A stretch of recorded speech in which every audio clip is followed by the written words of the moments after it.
안녕하십니까. 성서노인종합복지관 권미희입니다. 오랜만에 어르신들께 인사드리는 것 같아요. 날씨가 많이 추워졌죠? 그래서 오늘은 어르신들의 겨울철 건강과 면역에 관해서 알려주시려고 세강병원의 내과 전문의이신 김성호 원장님이 방문해 주셨습니다.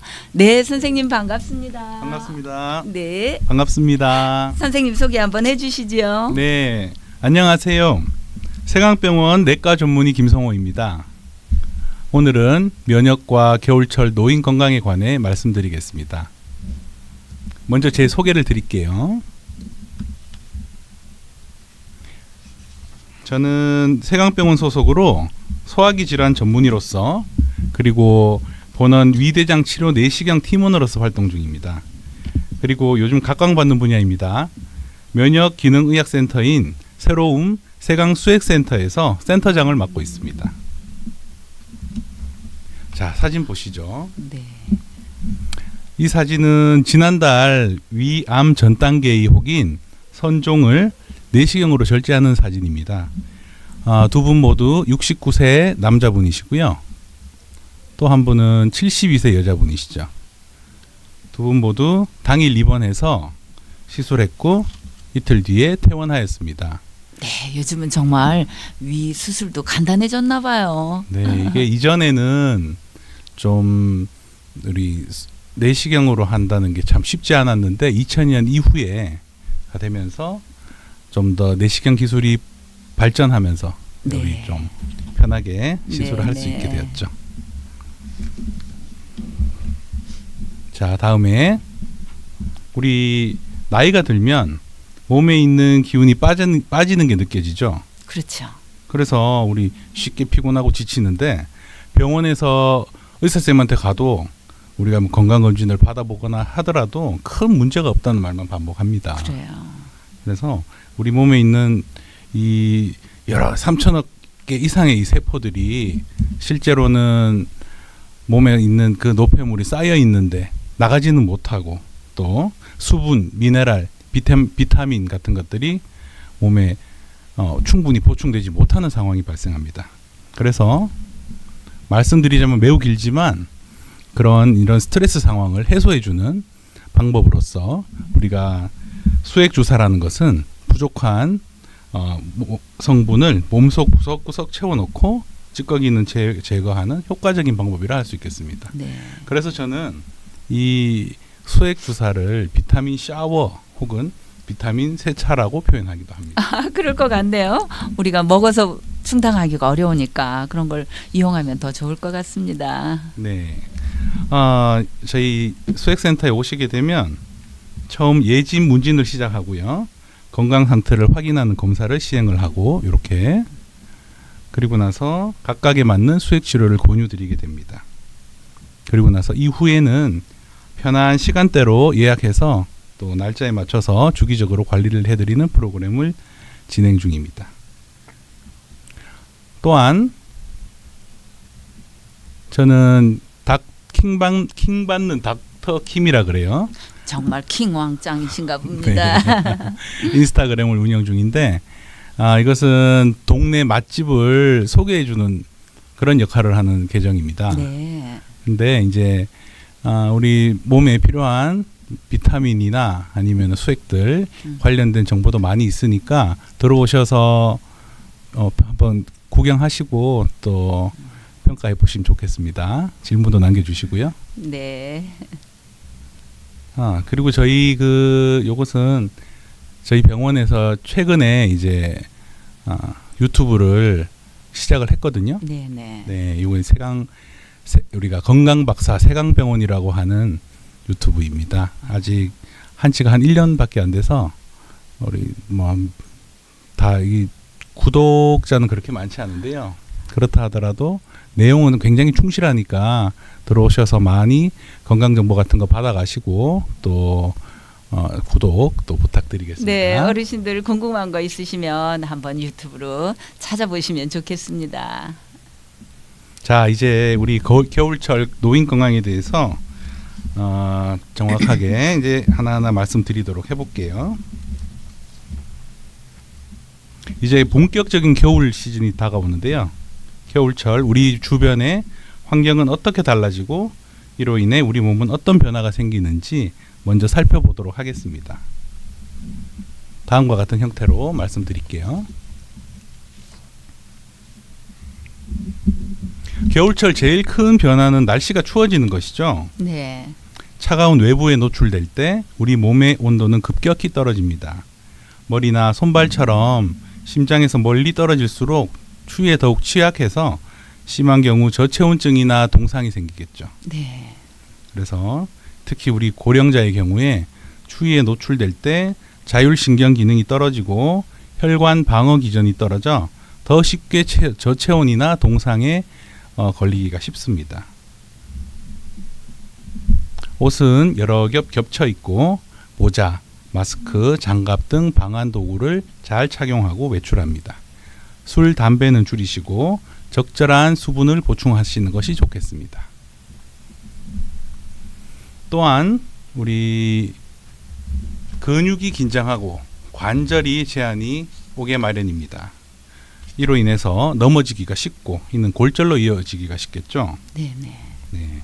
특히 겨울철에는 외출 시에 눈에 보이지 않는 빙판길들이 있죠. 그래요. 빙판길에 넘어지면 손목 골절, 척추 골절 이런 것들이 잘 생기고 혹은 대퇴부 골절 같은 경우에는 우리 다양한 심한 합병증으로 이어지기도 하죠. 그래서 이런 것들도 항상 주의를 기울이셔야겠습니다. 정말 겨울에는 주머니에 손 넣지 말고 다녀야 될 것 같아요. 손 넣고 다니시다가 넘어지는 경우가 허다하죠. 맞습니다. 그래서 네. 우리 항상 주의하시고요. 네. 특히 제가 그래서 이제 꿀팁을 알려드리면 눈길, 빙판길 주의하시는 거와 하고 기왕이면 낮에 볼일 보시는 것이 좋고요. 네. 그래서 이제 그리고 또 하나가 이제 비타민 D, 칼슘 같은 것들을 섭취를 해서 골다공증에 의한 2차적인 골절을 예방하시는 게 좋겠습니다. 네. 자, 그리고 또 다른 변화가 뭔가 있나 살펴보겠습니다. 네네. 우리 겨울철에는 우리 몸의 혈관은 수축되고 혈액순환이 떨어져서 또 활성 호르몬 생성이 감소하죠. 이는 곧 체중의 증가, 또 전반적인 면역 기능의 감소로 이어지죠. 그러면은 그런 걸로 인한 기저질환이 악화되는 이런 상황을 생각하셔야 됩니다. 먼저 고혈압입니다. 우리 따라해 볼까요? 고혈압. 고혈압. 감사합니다. 네. 건강한 사람도 기온이 1도씩 내려갈 때마다 혈압이 0.2, 0.3씩 올라갑니다. 이는 우리 몸이 추운 환경에 노출될 때 혈관벽이 수축하면서 체온이 떨어지는 걸 방지하기 위함입니다. 특히 잠에서 막 깨어난 아침에는 더 위험할 수 있으니까 네. 겨울철에 아침 일찍 운동하는 거는 삼가하는 게 좋겠죠. 네, 기온이 낮을 때 어르신들 일찍 일어난다고 바깥 출입하시는 거 금하셔야 될 것 같습니다. 네. 그래서 평소 고혈압이 있다면 자주 측정해서 자신의 혈압을 미리미리 확인하고 또 소금 섭취를 줄이고 금연, 금주를 생활화하고 기온이 급격히 떨어진 날에는 실내 운동으로 대신하고 실외 운동을 할 때도 기온이 오른 낮에 하는 게 혈압 상승을 피하는 방법입니다. 또 하나가 우리 당뇨죠. 네네. 당뇨는 아이고 죄송합니다. 당뇨가 있으신 어르신들 많은 것 같아요 요즘. 네, 실제로 성인 7명 중 1명이 이미 당뇨를 가지고 있고 날씨가 추워지는 겨울을 특히 조심해야 됩니다. 신체 활동이 줄고 면역력이 떨어지기 쉬워 당뇨로 인한 사망률이 높아집니다. 특히 당뇨가 무서운 이유는 그 자체보다 합병증 때문입니다. 족부괴사, 망막병증, 당뇨병성 신증, 뇌혈관 질환, 관상동맥 질환 등 당뇨 합병증이 전신에 걸쳐 나타날 수 있기 때문에 주의를 기울여야 합니다. 당뇨병을 예방하고 치료하기 위해서는 식이요법과 운동에 신경을 써야 됩니다. 겨울철 규칙적인 운동을 통해 체중 관리가 필요하고 네. 외출 시에 발 보호구를 특히 잘 착용을 하고 전후 발 관리를 청결히 하는 것이 중요합니다. 그래요. 당뇨에는 정말 운동이 굉장히 중요한 것 같아요. 네. 가벼운 걸음걸이로 조금씩이라도 걸으시면 좋겠습니다. 그리고 우리가 이제 이 당뇨랑 고혈압의 가장 큰 문제가 합병증이죠. 네. 고혈압 혹은 당뇨병 중에 가장 무서운 합병증은 심근경색입니다. 심혈관 질환은 가을의 정점인 10월부터 환자가 늘기 시작해서 12에서 1월에 가장 많이 발생하는 것으로 알려져 있습니다. 네, 그렇군요. 갑작스러운 기온 하락으로 우리 몸이 차갑게 되면 혈관이 수축하게 되기 때문인데 심한 경우에 돌연사로 이어지기도 합니다. 그래요. 그래서 우리 이 갑작스럽게 가슴이 뻐근하거나 뜨겁고 쥐어짜는 듯한 통증을 느낀다면 협심증 혹은 심근경색증의 가능성이 있으므로 빨리 119를 부르고 병원을 들리는 것이 좋겠습니다. 네. 또한 뇌졸중도 문제인데요. 네네. 갑작스런 심한 두통, 어지럼증, 시야가 흐려지거나 말이 어눌한 느낌, 걷는데 불편한 느낌, 그리고 한쪽에 마비가 있다 이런 느낌이 들 때 뇌졸중의 전조일 수 있으므로 즉시 병원을 방문하는 게 좋습니다. 네, 잠시 이상이 생겼더라도 꼭 병원을 방문해 봐야 되겠습니다. 맞습니다. 자, 우리 또 하나 이제 가장 문제점이 감염성 질환인데요. 네. 겨울에는 구강 점막이나 기관지 점막이 쉽게 추위에 노출이 되어 독감이나 코로나 바이러스 등 감염성 질환에 취약해지기 쉽죠. 특히 여러 감기 바이러스가 겨울에 감염력이 더욱 세지는 것도 문제입니다. 겨울에 유행하는 우리 주요 감염성 질환은 다음과 같습니다. 하나하나 말씀드릴게요. 네. 첫 번째는 독감입니다. 독감은 매년 10월에 유행하고 이듬해 4월까지 지속이 됩니다. 12월부터 환자가 대폭 늘어나게 되죠. 대개 감염 하루 이틀부터 발열, 인후통과 함께 온몸이 두들겨 맞은 듯한 근육통이 동반되고 이후 기침, 콧물로 이어집니다. 하루 이틀 지나면서 회복되는 경증으로 끝나기도 하지만 65세 이상 어르신, 만성 질환자의 경우 사망에 이르기도 하니 각별한 주의를 요합니다. 다음은 올해 나온 뉴스에서 발췌한 건데요. 독감 환자 중 유병률은 젊을수록 높지만 사망은 거의 없는 반면 80세 이상의 독감 환자의 사망률은 1.9에서 2.9%로 나이가 많을수록 사망률이 높아진다는 내용입니다. 면역력이 떨어져서이겠죠? 네, 네. 그렇죠. 우리나라에서는 65세 이상 어르신을 대상으로 무료 독감 접종을 시행하고 있으니 가까운 병원 혹은 보건소를 들러서 서둘러 접종 받으시기 바랍니다. 저도요 그저께 맞았어요. 아이고. 코로나도 맞고 독감도 맞았답니다. 두 개 동시 접종하셨죠? 네네. 동시 접종도 가능하니까 한번 가서 두 개 같이 맞는 것을 추천드립니다. 네. 다음은 코로나19입니다. 2020년 초 전 세계적인 유행이 시작되었죠. 네네. 많은 사망자가 발생했고 3년 가까이 흐르면서 점차 바이러스 감염력은 줄어들고 하지만 노인의 건강을 여전히 위협하는 우리 지역의 감염병으로 발전하였습니다. 현재도 지속적인 변이 과정을 거치고 있는데요. 이 질병관리청 보고에 의하면 우리 그 오미크론 들어보셨죠? 네네. 현재 유행하는 우세종은 우리가 많이 들어본 오미크론 변이종인 XBB 1.5라고 합니다. 네, 그 병원균들이 자꾸만 바뀌고 있군요. 네, 그래서 이번 23, 24절기 코로나 추가 예방 접종이 올해 10월부터 화이자, 모더나 백신 두 종류로 시작되었는데요.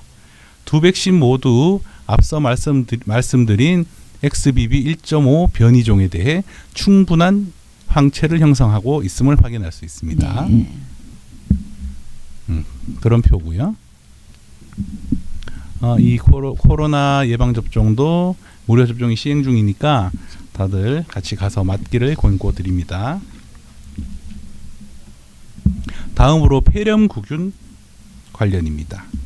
폐렴은 국내 사망 원인 중 3위이며 65세 이상 어르신에서는 폐렴구균으로 인한 침습성 폐렴구균 감염증 적혀 있죠. 네. 균혈증, 폐렴, 뇌수막염, 심내막염 같은 것들이 생길 수가 있는데 실제로 폐렴구균 감염으로 이런 감염증이 폐렴구균 감염증이 생기게 되면 치명률은 60에서 80%까지 증가하는 것으로 알려져 있습니다. 이런 표가 이제 당뇨병, 만성 심폐질환자가 나이가 증가할수록 그러한 침습성 폐렴구균 질환 발생이 증가함을 나타내는 표입니다. 예방 백신이 있는데요. 네.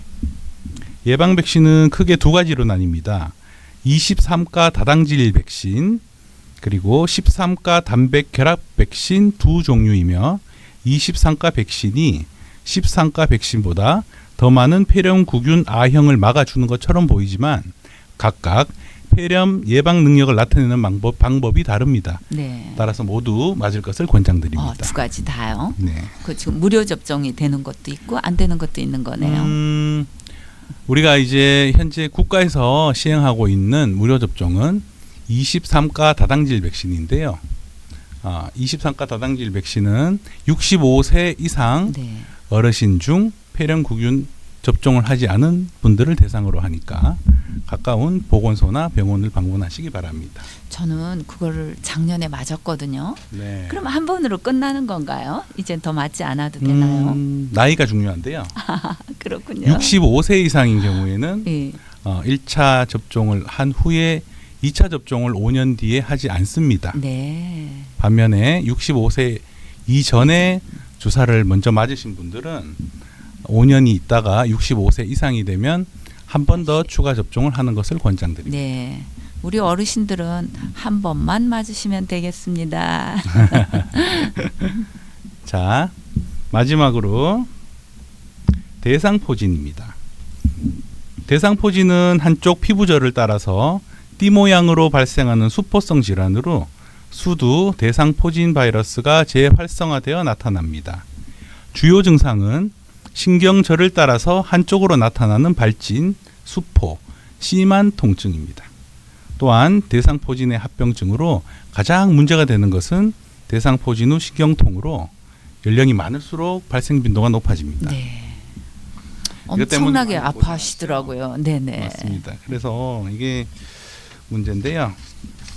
다음 표를 하나 보여드릴 건데요. 대상포진은 전 연령의 고루 발생하지만 50에서 60대 제일 많이 발생하고 나이가 많은 노년층이나 과거 수두 대상포진 경험자, 스트레스, 불면, 과로에 따른 면역 저하자의 경우 고위험군이 됩니다. 네. 우리 50세 이상이 되면 대상포진 예방 접종이 권고가 되는데 접종 시 대상포진 발생의 감소, 증상의 완화, 그리고 또 대상포진 후 신경통의 발생을 막아주는 역할을 합니다. 네네. 정말 무서운 것 같더라고요. 맞습니다. 자, 우리 대상포진 예방 백신 설명을 드릴게요. 네. 이 대상포진 예방 백신은 크게 두 종류입니다. 만 50세 이상의 성인을 대상으로 한 번 접종하는 약톡화 생백신과 2개월 간격으로 2회 접종하는 유전자 재조합 사백신이 있습니다. 네. 생백신의 경우는 살아있는 바이러스를 이용하기 때문에 면역력이 떨어진 경우 오히려 대상포진이 생기기도 합니다. 그래서 대상포진에 걸린 경우에 건강할 때 맞아야 되겠다. 네. 그죠? 네. 6개월에서 1년 뒤에 예방접종을 권유드리는데 반대로 사백신의 경우는 면역 저하자가 접종이 가능하고 대상포진 예방 및 포진 후 신경통 예방 효과가 생백신에 비해 유리하며 그 효과가 오래갑니다. 네. 하지만 비싼 가격이 단점이죠. 아하, 그렇군요. 올해 처음 나왔어요. 우리나라에서는. 네. 마지막으로 겨울철 화재, 화상, 일산화탄소 중독이 문제입니다. 겨울철은 전열기구를 많이 사용하는데요. 부주의로 인한 화재 혹은 전기장판 사용으로 화상이 일어나기 쉽습니다. 또한 연탄가스 혹은 석유난로 사용으로 인한 일산화 중독도 문제가 됩니다. 오랜 시간 전열기구 사용은 자제하시고 중간중간 환기를 해야 합니다. 전기장판의 경우 장시간 피부 접촉을 금하고 피부에 얇은 수건을 덧대는 것도 한 방법이 되겠습니다. 네, 전기장판을 깔 때는 그 위에 깔개를 하나 꼭 더 깔아서 그 위에 눕도록 하셔야 되겠네요. 네, 맞습니다. 여러분, 우리 몸은 항상 일정한 온도를 유지해야 합니다. 따뜻한 차와 균형 잡힌 식단, 그리고 적절한 운동을 통해 이번 겨울을 건강하게 보내시길 바랍니다. 네, 오늘 선생님 긴 시간 동안 좋은 말씀 많이 해주셨죠? 어르신들 어떠세요? 잘 알아들으셨나요? 또 궁금한 게 있으실까요? 대신해서 제가 한두 개만 물어보겠습니다. 네. 네, 우리 그 독감 백신 중에 네. 3가 백신, 4가 백신이 있던데 어떤 차이가 있을까요? 우리 이전에는 3가 백신을 많이들 사용을 했었죠. 네. 그리고 이제 수년 전부터 4가 백신이 이제 나오게 되었는데요. 이 우리가 3가 백신은 A형 독감을 두 가지, 네. B형 독감 한 가지를 커버해주는 백신이 되겠습니다. 네네. 반면에 4가 백신은 A형 독감 두 가지, 그리고 B형 독감 두 가지를 커버해주는 백신이 됐기 때문에 최근에는 4가 백신을 거의 이용을 합니다. 아, 그렇군요. 또 하나 궁금한 게 있습니다, 선생님. 네. 그 코로나 백신 맞으러 갔더니 화이자를 맞을 것이냐, 또 아니면 모더나를 맞을 것이냐 묻던데 어떤 차이가 있을까요? 우리 이전에 많이들 그것 때문에 주사를 맞아서 우리 네, 생명을 많이 살리기도 하고 네. 또 반대로 그것 때문에 고생한 분들도 많았죠. 네네. 화이자 맞고 많이 아팠다는 분들도 네. 계시고 그랬었죠. 지금은 병원마다 접종하는 두 가지 종류의 백신 중에 하나를 접종을 할 텐데요. 네. 두 가지 지금 모두 그 안전성과 효과가 충분히 입증이 되었기 때문에 너무 그 걱정은 안 하셔도 될 것 같아요. 가서 어떤 걸 맞아도 괜찮다는 말씀이시죠? 네, 그렇게 하면 좋을 것 같습니다. 네, 오늘 김성호 원장님 모시고 정말 좋은 말씀, 궁금한 거 많이 알아가는 것 같아요. 여러분, 겨울철 날씨가 점점 더 추워지고 있습니다. 감기 드시지 않도록 조심하시고 어르신들 다음 시간에 또 뵙겠습니다. 안녕히 감사합니다. 계세요.